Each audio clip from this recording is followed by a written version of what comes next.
Especially since they started so. They got two pitchers. And then Luzardo was like, Nola. Nola's, that was really dumb, this only signed. John already went over. Okay, Mr. Chair. What? We're ready. You are? Yeah, I'm waiting for you to turn it over to me. I'll call the committee meetings of the Lehigh Northampton Airport Authority to order. John. Okay, thank you, Mike, appreciate it. Okay, we've got the Finance Committee for the Lehigh Northampton Airport Authority meeting June 25, 2026. Sylvette, please call the roll. John Hayes. Here. Paul Anthony. Robert Brooks is now entering in the chat. Ricky Gower. Here. Kevin Law. Jeannie McNeil. Online. And Glenn Reedman. Present. We have a quorum. Okay, thank you. Do we have any public comment today? Not at this time. Okay, we've got 3 action items. First is approval of the meeting minutes of May 21st, 2026. They were uploaded for review. I'd entertain a motion to approve. Motion. Motion by Glenn, second by Ricky. Any additions, deletions, or corrections to said minutes? Hearing none, all those in favor of the subject motion indicate by saying aye. Aye. Opposed, motion carried. Okay, accepting the financial statements from May 2026. Todd, you're up.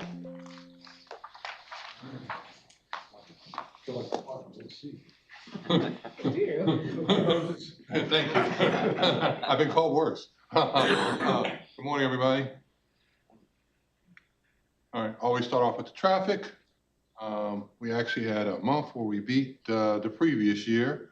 If you go back to last year at that time was the 6th best traffic for May. So we beat that. And we're kind of neck and neck year to year as far as over year to year traffic. You can kind of see that there. And last year was number 1 at the end of the year, but at this point we are still number 3 as far as all-time traffic through May.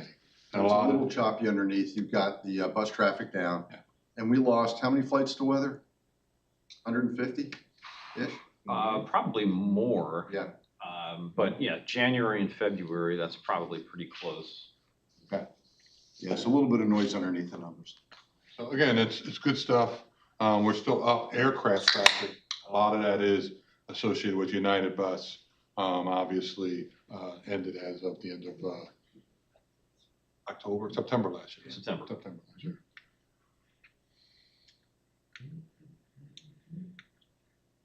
Comparing us to all airports, you can see our throughput doing quite well. Seats kind of flat compared to the same period last year versus all airports, which are up about 3. And you go to our peers, this is the impact of the Spirit that kind of bumped us up the food chain. So we're number 2 now. And obviously our throughput is much better than the peer average. And even though our seats are about even, it's still better than the peer average, which is down about 3%. Todd? Go for it. Do you deduct canceled flights from available seats? So it's based on scheduled seats, So not deducted. Okay. Latrobe, are they picking up anyone? Not at this point. Okay, no noise or anything that you're hearing. Atlantic City pick up breeze? Yes. Okay, so they'll bounce back. What's that? They'll bounce back volume-wise. Yeah, probably, maybe not all the way, but I don't Okay. think they'll get as big as Spirit was, but yeah. Between them and Allegiant, they're filling in some of it. Month of May, we had a good month of May. You can see what's going on here, and actually a lot of it is really a function of net revenue. Expenses are kind of flat overall versus budget. But again, it's really a revenue base, which is always a good thing. And if you look at us year to date, we were actually, if you go back to 2022, and I kind of mentioned this in the executive summary, so the first 5 months, we're pretty much in that 1.6 to 1.7 range as far as net income. So we're pretty much in the same average we've been, despite some of the challenges we have. And that was obviously, when you compare the other numbers, is without CARES. But again, pretty good place to be through 5 months. Then breaking down the profit centers, parking, kind of breaking down some of the other numbers.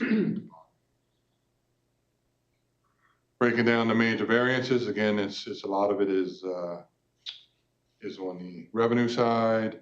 Appreciation is there because of some of the timing, and actually some of our revenue, particularly on the parking side, we anticipated that the revenue would be impaired a little bit because of some of the construction, and we obviously haven't started as early as we thought. So you'll see even that kind of grow a little bit through the rest of the year because we expected some impairment with some of the construction going on. And you kind of see here what I was talking about here.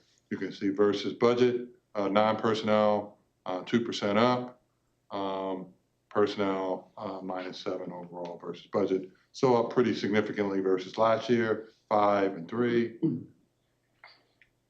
And then we kind of changed this based on our discussion last month to kind of incorporate a lot of things by department and then also the full-time equivalent. So this is what we did is we took out the seasonal employees because they really do impact the number. A lot of our variance, positive variance, was attributable to the seasonal folks. So if you take it here by department, you can see through 5 months we're up a little bit as far as FTEs, and this is the hours it takes to run departments. And there's ebbs and flows throughout the year. Some departments are higher and lower, but it does work itself out throughout the year. You can see when you look at it this way, again, because we have so many part-time employees, we have to do it based on full-time equivalents. People that don't speak full-time equivalents, that's 40 hours. So that's either, that could be 2 20-hour people working part-time or 1 full-time person working 40. There's a lot of different variations of that number, but the hours are the hours we need to run the business. And this is our cash flow. I'm breaking it down. And this, usually the biggest impact on our cash is the grants and the capital, just the timing of those. They're such big items, they do impact cash significantly from month to month. And breaking it down, we were ahead of where we thought we would be as far as cash, some of that based on the timing of some of our projects, and because our operational results are a little better than what we had budgeted. And kind of seeing here versus our peers, same chart we show. And like I said, we'll update this chart once we get the updated data, usually around August sometime. Once we get it, we'll update this chart for 2025. Any questions? Entertain a motion to accept the financial statements. Motion. Motion by Glenn, second by Ricky. Open it up for questions. Any questions for Todd? Hearing none, all those in favor of the subject motion indicate by saying aye. Aye. Opposed? Motion carried. Okay, approval of clarifying language for the pension plan docs. All right, I'm still up here, so nobody fell asleep. It's not that funny. Anyway, we've been really working with our attorney Keeley. She was from King Spry. We've had her for years, even though she switched from King Spry to other companies, because there's not that many companies that do pensions anymore, just to kind of get it clean. And some of those documents were in PDF versions. It's been a lot of work. So, and we do a lot of work with all of our employees. We actually just sent out the notification for our pension workshop that we do every year. So a lot of it's clarifying language, just to how the plan was administered, to make sure the language is consistent with that. And this is, these things have been around since before I was here. We're just kind of adding language so it's very clear of what the plan is. So the first one is on the deferred retirement. Again, this is really talking about the ability to start your pension. You can't do it while you still work here. So you can't obviously start your pension when you work here. Now you can start it, leave, and come back. That's a different animal. But you can't, if you're working here in any capacity, you can't do it. And then the other one down here, which is very clear for folks, is there, and this is one we want to make sure people really understood, is there is no actuarial adjustment for deferring your pension. People get that confused. They say, hey, if I wait on my Social Security and I wait till 70, that number goes up. Our number does not go up.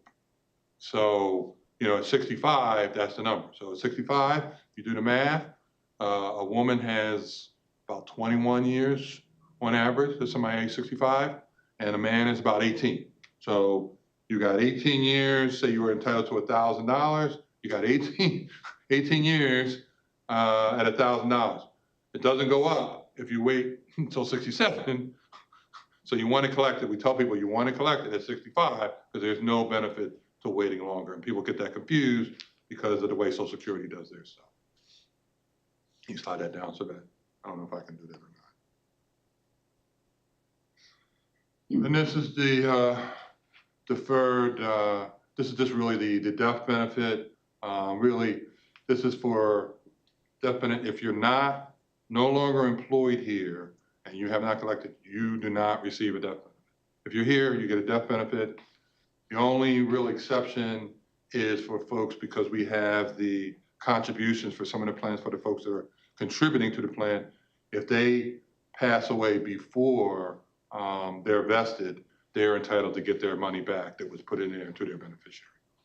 And then the last one here, which is one that we wanted to clarify for sure, is your current spouse is your automatic beneficiary. You might have been married 15 times, can't be wife number one, it's gotta be the current wife that's entitled to your benefit if something happens. So that's just clarifying it's your current wife. So again, these are just clarifying language. There's nothing here. We're not changing any benefit. This is how the plan has been administered. But anyone, I know we got some folks that deal with contracts a lot. You're always trying to make the language as clear as possible so people can follow it the way it's been done. There's a question online from Ann. Okay. And you have a question? Go ahead. I do, Todd, thanks.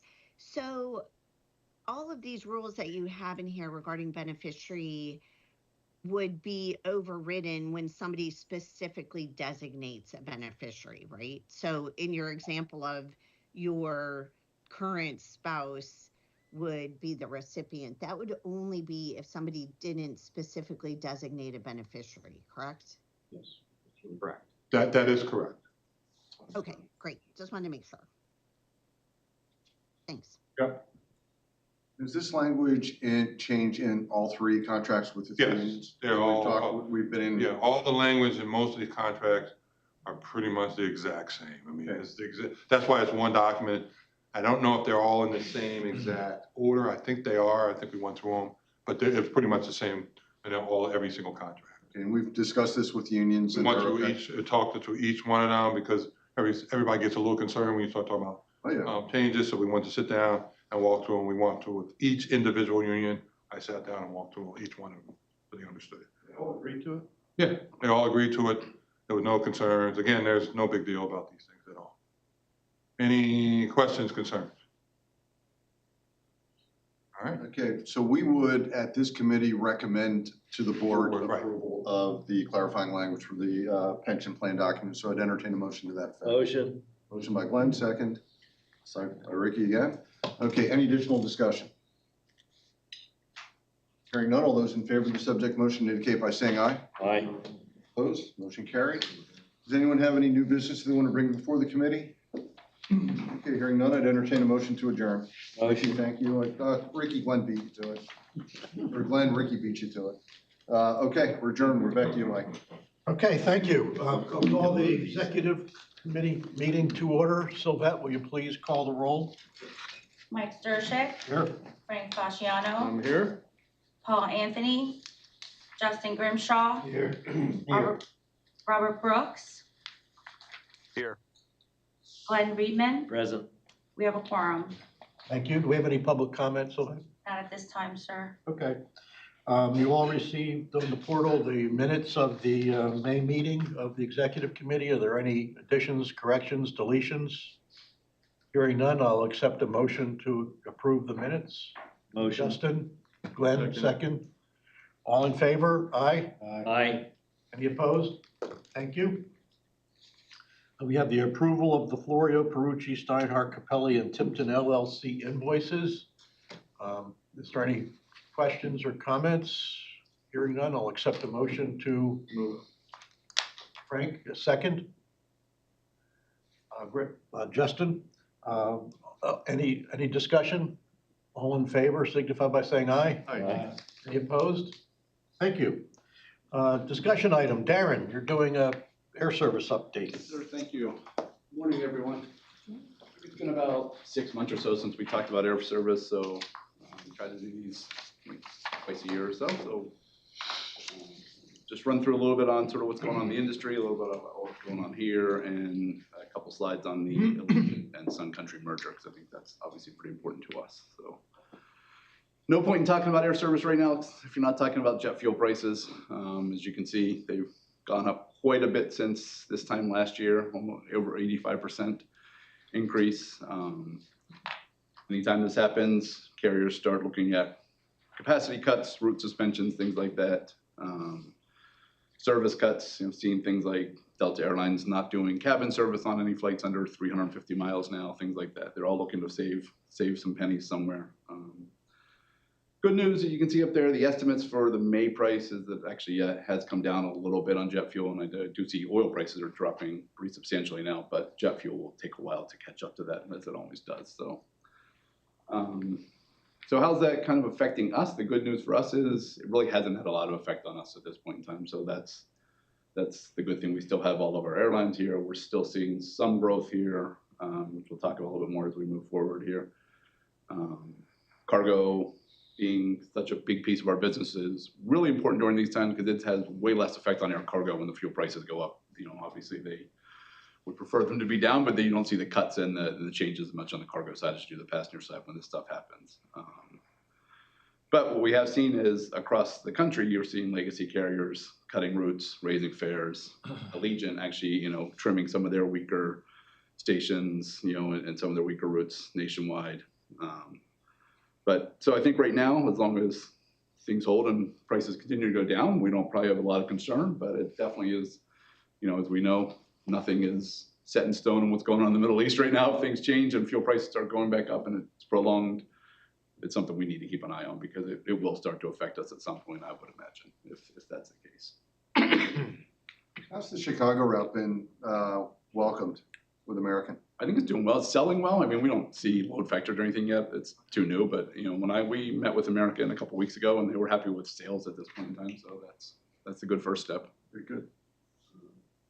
And you can see what we've seen here and across the country as far as comparing scheduled seats. And this is all seats, includes the buses as well. So available seats this year versus last year. And, Todd talks about this stuff all the time, our comparison to the, across the airports across the country and our peer airports. But looking across the country, you can see moderate gains, from, American United, some cuts by Delta and Allegiant, but we're up across the board and up significantly where we've added that Chicago service, the increased Chicago service on United, and then upgauging to the Boeing 717 on our midday turn flight to Atlanta. So all good things happening here, despite sort of what's going on across the industry. So I think that speaks well, especially when you look at things like Allegiant cutting 4% across, and we're up 5% on seats. So that speaks to their faith in the base here and the market here, and the fact that the market supports Allegiant very well.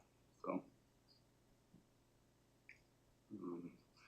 Just, historically what's been happening here, you look back, you look at this chart on the left of the screen there, you can see back in 2019, we were on kind of a meteoric rise there with traffic. I think we were all, Colin and I were talking about when we were going to hit 1 million and what we were going to do to celebrate it in 2020. And we were definitely getting there. And then obviously we had a little thing called COVID come and ruin the party. But what's great, again, we talk about all the time, that recovery and how we've recovered compared to how the market has recovered. And, we're back up, way above national average, 3.5, a little better than 3.5 times faster than what the market's done since 2015. So, I think that also speaks to the way our service has gone here.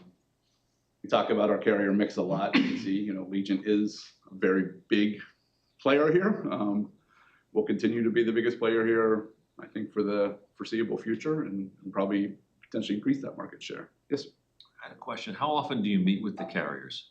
At least a few times a year, like in-person meetings. We talk to them on a fairly regular basis. And during those meetings, do you always get a good sense of, each individual, the condition of the carrier, the performance, like, you know, not that something will come out of left field and like be a problem. They do have a pretty good handle on like comfortability with where they're performing. Yeah, I mean, typically those meetings are twofold. It's sort of our chance to talk to them about all of our routes and how they're doing and, you know, things that they have going on. And then the other pieces are our chance to pitch them on new things, you know, so that's usually how those meetings go. But yeah, we do. And then between that and our air service consultant, who keeps a much closer eye on the air service industry than we do, who will certainly usually knows if something's going to happen before I do, you know, or before the carriers reach out to us to tell us. You know, he's typically kind of ahead of that curve a bit. So yeah, so that's kind of how we keep it an eye on the industry. But we've got great relationships with all the carriers,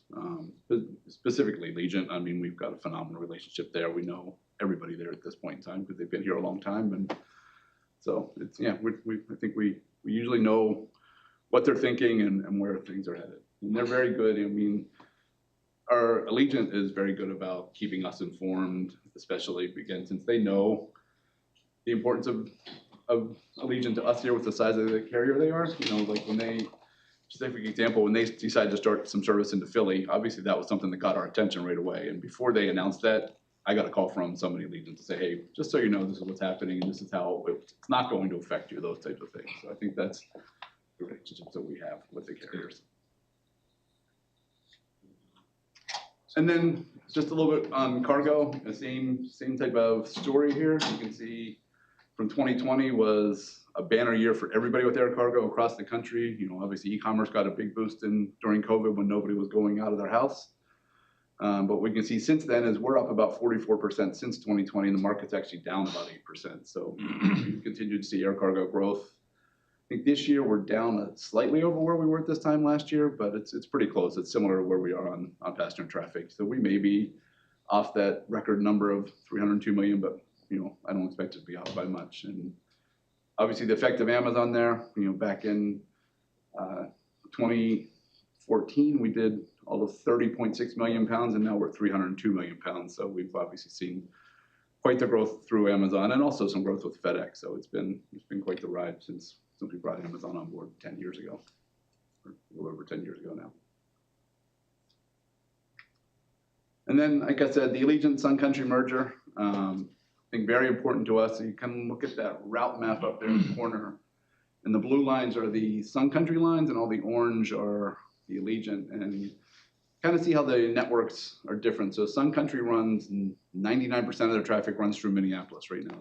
They hub everything through Minneapolis and out to their outstations. Allegiant, as we all know, is mostly all point-to-point flying. They don't do any hub and spoke type work. I think when they looked at this together, they both operate. The operation is similar. Obviously, the route planning is different. So I think there's a lot of opportunity for them to merge two really good, strong airlines into one phenomenally strong airline. A lot of similarities in aircraft mix. You can see, you know, as Allegiant starting to bring on the 737. Sun Country's flying all 737, whole 737 fleet. Those 5 900ERs are the cargo airplanes they fly for Amazon, so that diversifies a little bit with Allegiant as well. Sun Country has a much stronger charter system as well, so I think that's another piece that Allegiant really liked about this mix. They do some charter, but not as much as Sun Country. Sun Country has a lot more sports charters, some military charters. So it really starts to help bolster outside of the normal scheduled traffic that Allegiant has.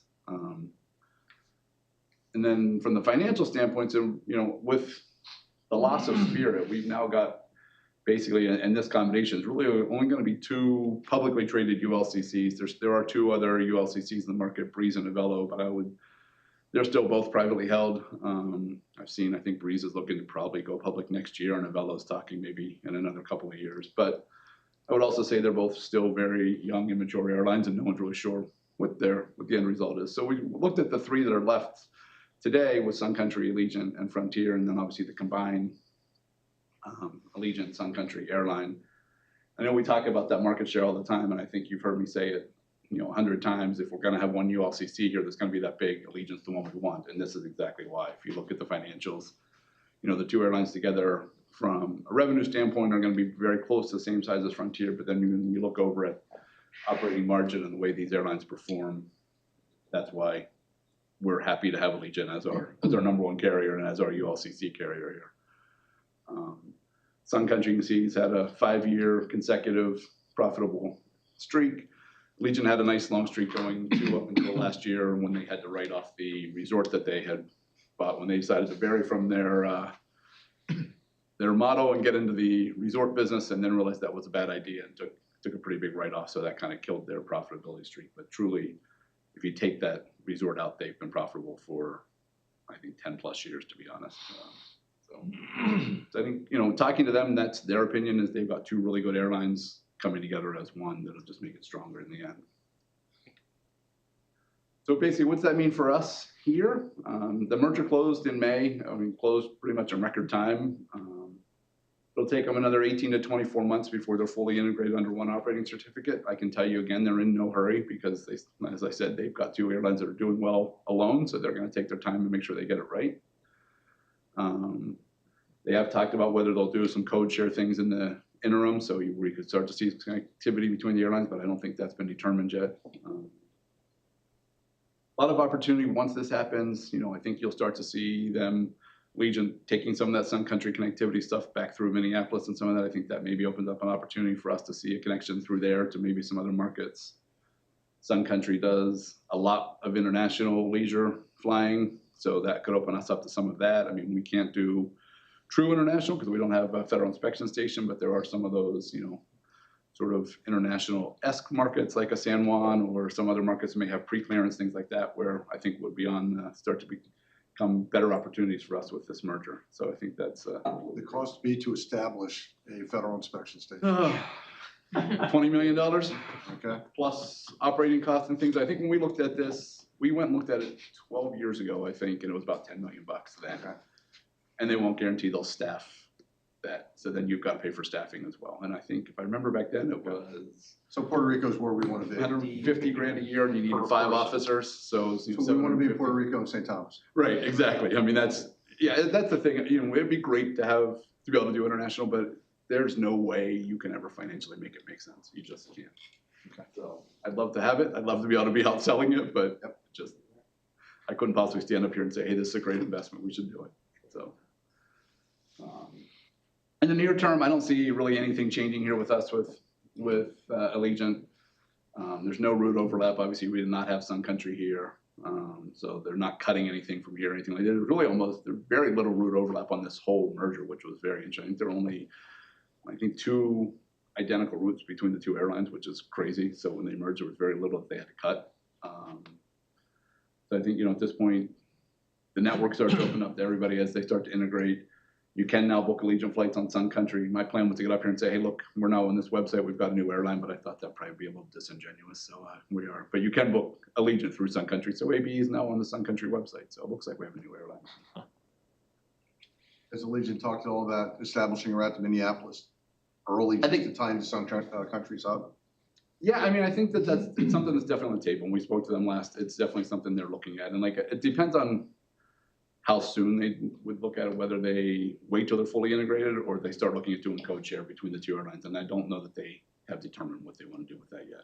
So You got to sort out the fleet too. That's a lot of different aircraft. it is, it's a little bit of a different operating model. Just a lot of things.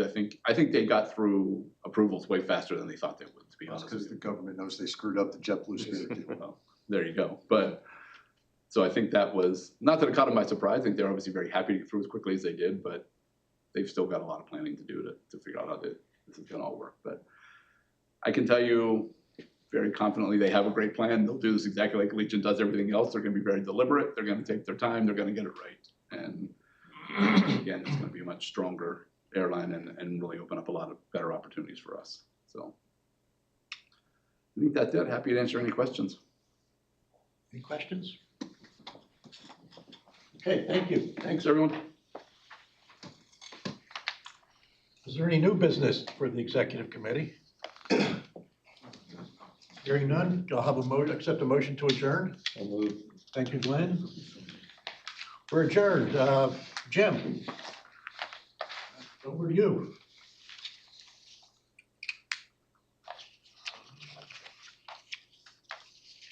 Call the business committee meeting to order. James Irwin, Here. Ann Baum, Here. Frank Fasciano, Here. Justin Grimshaw, Here. William McGee, I'm here. Kevin Surface, Jonathan Strauss. You have a quorum? Any public comment? No. Is there a motion to approve the meeting minutes from May 21 of 2026?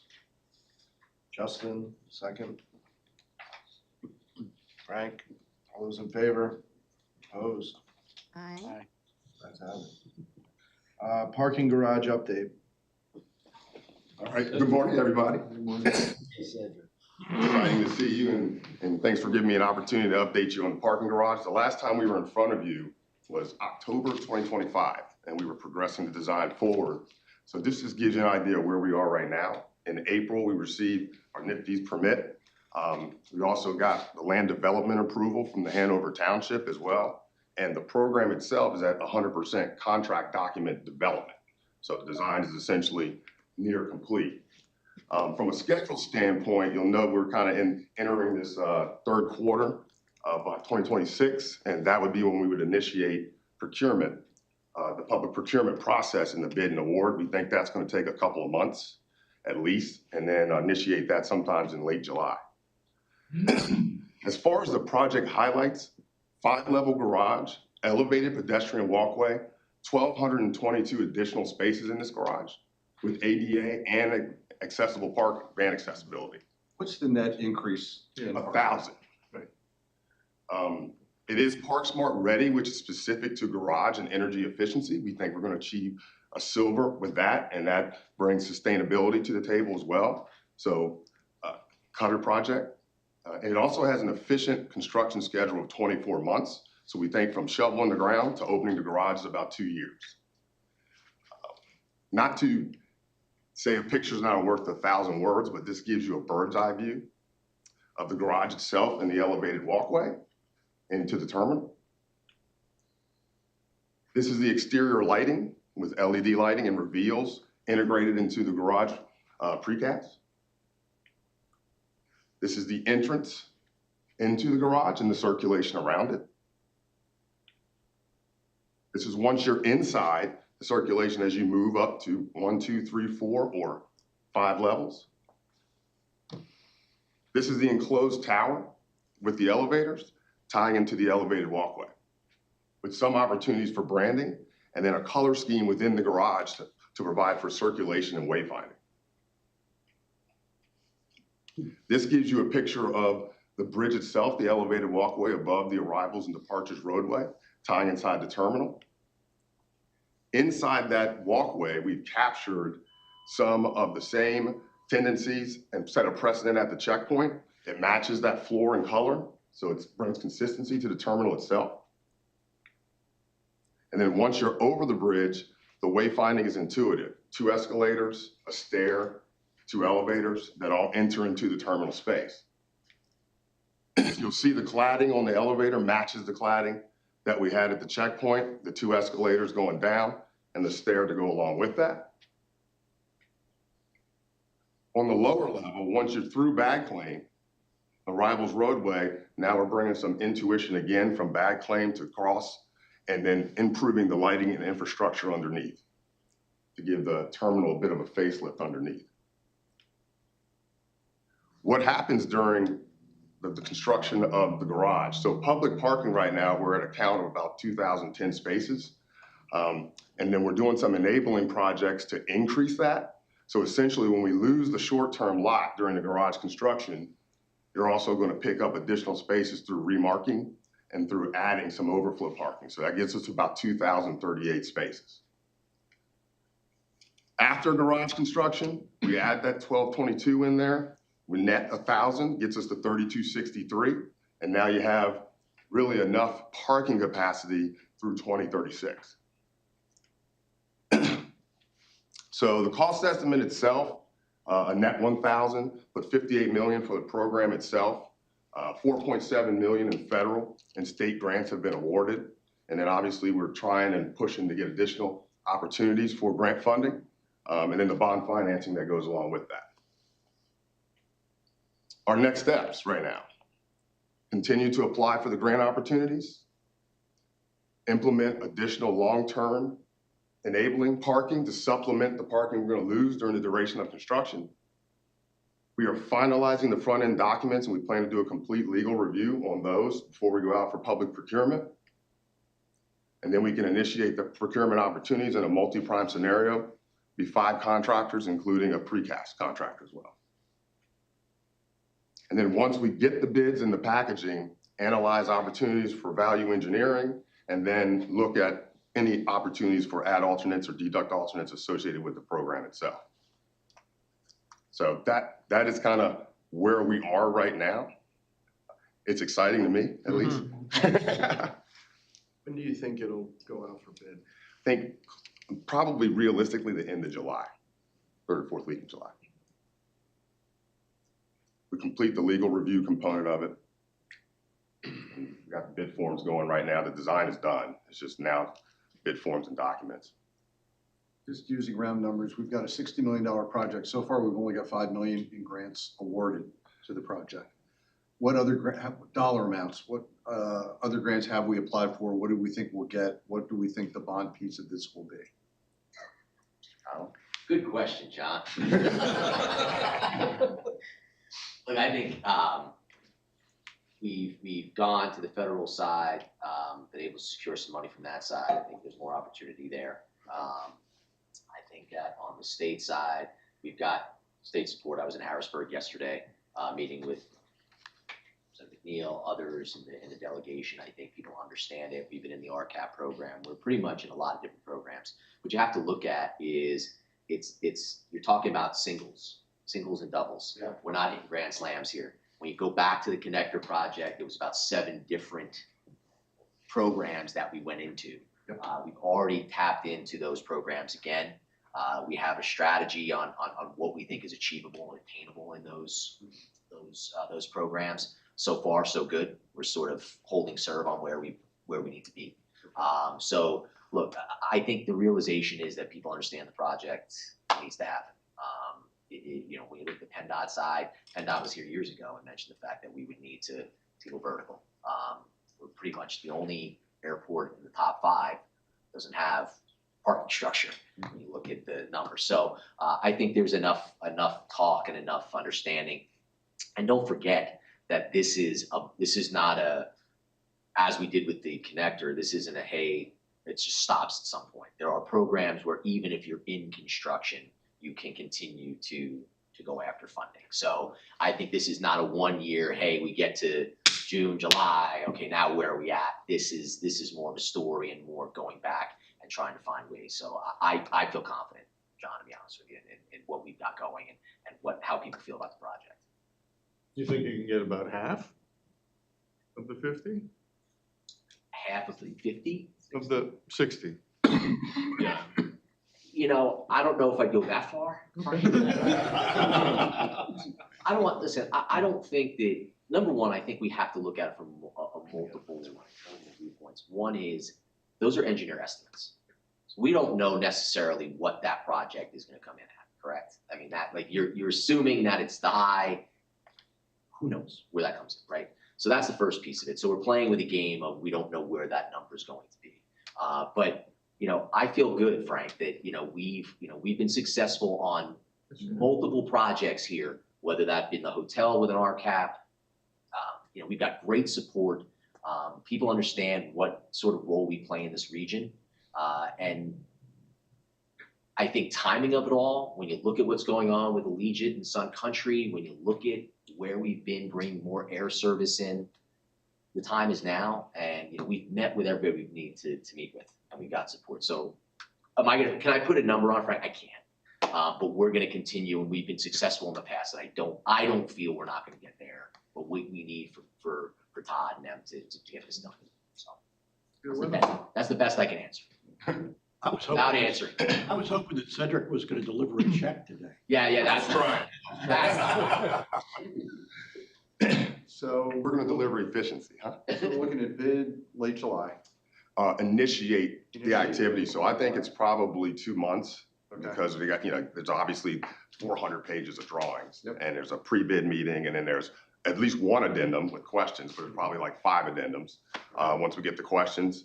And then I'm sure there's going to be some because we do have the contractor qualifications as part of the bid forms, and there's a lot of questions there to respond to.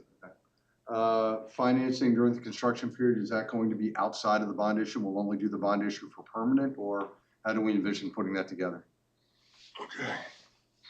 I'll So, turn this in. I was going to sit down. Originally, we were looking for a bridge of about 35 million, and we were going to capitalize the interest up to another 5. We talked to them about, and we got that number up to 40 with capitalized of another 5. So they actually just started the formal process yesterday. And who's they? BMO Harris. So we should get final approval probably like the beginning of July. We have about 120 days before we have to get additional approval. But the thought is once Kevin, our bond attorney, gets back from vacation, that we should have that with our early September meeting to bring it to the committee at that point. And then we're getting a line, so so we'll get the whole 40 million. And then obviously the capitalized interest will take it up to 45-ish by the time we're done. And then at the end of 28, we have kind of the storm of a bunch of different bonds coming, and we're going to do a public offering because then it'll be big enough where it makes sense. I mean, the underwriting on a public offering is probably easily $500,000. So, you can't do it if you got a little bit of money, but if you factor in the connector, which it has a 7-year call, so that comes up in 2028. We have the hangar 11, that's up for renewal as well, so we can put that with this as well. So all total, we'll have well over $60-some million, which makes sense to kind of go out for public offering. And who knows what the private market will be at that point, but certainly we'll have more options at that point. Yep, and what rates will be. And the other thing that does for us is it gives us more bandwidth if we need more money. Because, I know he's working hard to get all the grants, but let's say we're a few $1 million short, we can add that into our public financing at that point. So there is a multi-plan that we're all working together, but we got that number up because obviously Cedric likes cookies, him and Tom like to make sure these things work really well. So every time he adds a cookie, it adds more money. So, but they're usually good things that we need to add. So we're just trying to come up with something that we can afford long term. At the end of the day, how much of our cash on hand do you think we'll need to use? I mean, our cash on, a lot of it's going to be the timing. We're going to have the 40, so maybe we need a few mil of that. Because we're going to get the 40 right away during the construction, so we shouldn't have any problems. It's just maybe when you get to 2028, depending on where we are with grants and everything, we might have to kick in a little bit of money before we get to financing. And it could be a few million at that time, but it's hard to tell until we get closer to 20. But initially for at least 2020, at least for the initial 2 years, we're probably more than fine. It's just when we get in that latter part, when our money starts to run out, depending on how much we have with the grants at that point, whether or not we'll need to kick in some of our regular cash. Does that answer your question, everybody? Yeah, for now. Okay, we'll keep you posted on this. Yeah, what I'd like to do is, we're not meeting in July, correct, Tom? Correct. August? Yes. Okay. Let's, at Finance Committee meeting in August, do a deep review of all of our debt issues, where we are, what the rate expiries are, how you envision all this coming together. Okay. Because there are a lot of moving parts Makes sense. underlining that, and we've got, we don't know where the market's going to be when we're going out for these types of issues. So we need to know where the risk points are and understand the cash flows and how all this is coming together. Because I admit, I hate parking decks anyway. And this, I want to make sure we've got all this covered. Yeah. Okay. Yeah. Bill McGee has a question. Thank you, Jim. I just, well, the question came up, with all these plethora of questions from John, and good questions. But the return of investment for the parking deck, in the future, I'm sure you guys looked at that as well. And also to bring the expansion of the airport, you got 1,000 extra spaces, right? Correct. Is that a yes? Yes. That's correct. Return of investment, right. A couple of years, 5 years, you know, I mean, it's probably a moving target, as it always is, as everything is, right? You know, a lot of factors in there, but it's something that we should be mindful of as well. I mean, that's the reason why we're building it in the first place, right?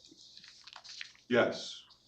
Okay, thank I'm you. trying to make sure I I understand. think what what you're he's saying. trying to ask is, When do you think? when it's- do you think Oh, well, the that- ROI will pay off the parking deck with the money that we're gonna lay out that we're not getting in grants? I think that's what Mr. McGee's trying to ask. Oh, okay, all right. Our return of our investment, absolutely. Thank you for clarifying. How much you? And I apologize, I'm in Arizona and it's a different time and all that, but yeah.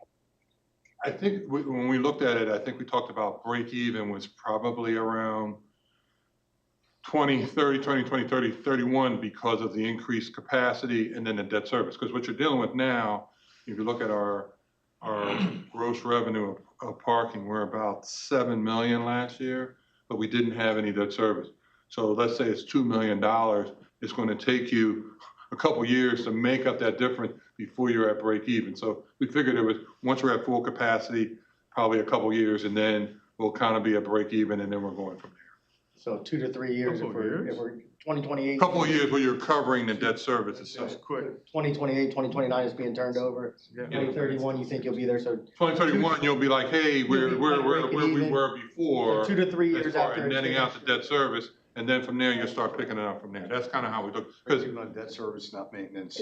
Right. That's Right. assuming continued increases in air traffic and things of that nature. there's a lot of us. And Teslas don't take over the world and drive home after they drop you off at the airport. He'll be fine. He's not a trillionaire anymore. That only lasted like a week.